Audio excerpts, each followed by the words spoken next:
अस्सलामु अलैकुम वरहमतुल्लाह। एक मुसलमान दूसरे मुसलमान मर्द की तरफ कहाँ से कहाँ तक नज़र कर सकता है, इसी तरह एक मुसलमान औरत दूसरी मुसलमान औरत की तरफ कहाँ से कहाँ तक यानी किन किन आज़ा की तरफ नज़र कर सकती है।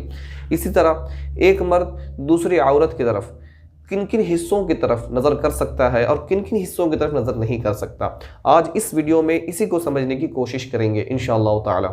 तो देखें, एक मर्द दूसरे मर्द की तरफ नाफ से लेके घुटना के नीचे तक देखना जायज़ नहीं है, हमेशा हमेश के लिए हराम है। इसी तरह एक औरत मुसलमान औरत दूसरी मुसलमान औरत की तरफ नाफ से लेके घुटना के नीचे तक नहीं दिखा सकती, यानी नहीं देख सकती हैं एक दूसरे का।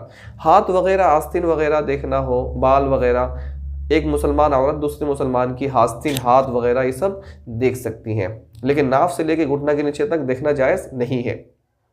ये मुसलमान औरत की बात है। इसी तरह एक मर्द दूसरी औरत के किन किन आज़ा की तरफ नहीं देख सकता। तो देखिए, इसमें औरतों की दो किस्में हैं, एक तो महरम, गैर महरम। महरम कहते हैं जिनसे निकाह करना हमेशा हमेश के लिए हराम है।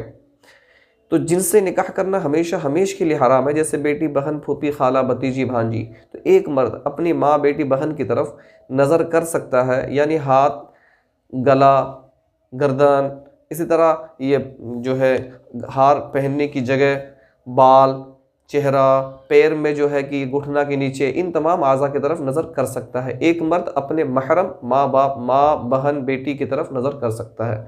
लेकिन गैर महरम हो, यानी जिससे निकाह करना हमेशा हमेश के लिए हराम नहीं है, यानी हलाल है जिनसे निकाह करना, तो उन औरतों की तरफ एकदम नज़र नहीं कर सकता है, यानी उनके तरफ देखना ये जायज़ नहीं है, चाहे वो हाथ ही क्यों ना हो, चेहरा ही क्यों ना हो, पैर ही क्यों ना हो। उनकी आवाज़ भी औरत है, उनकी आवाज़ की सुनना भी ये हराम है।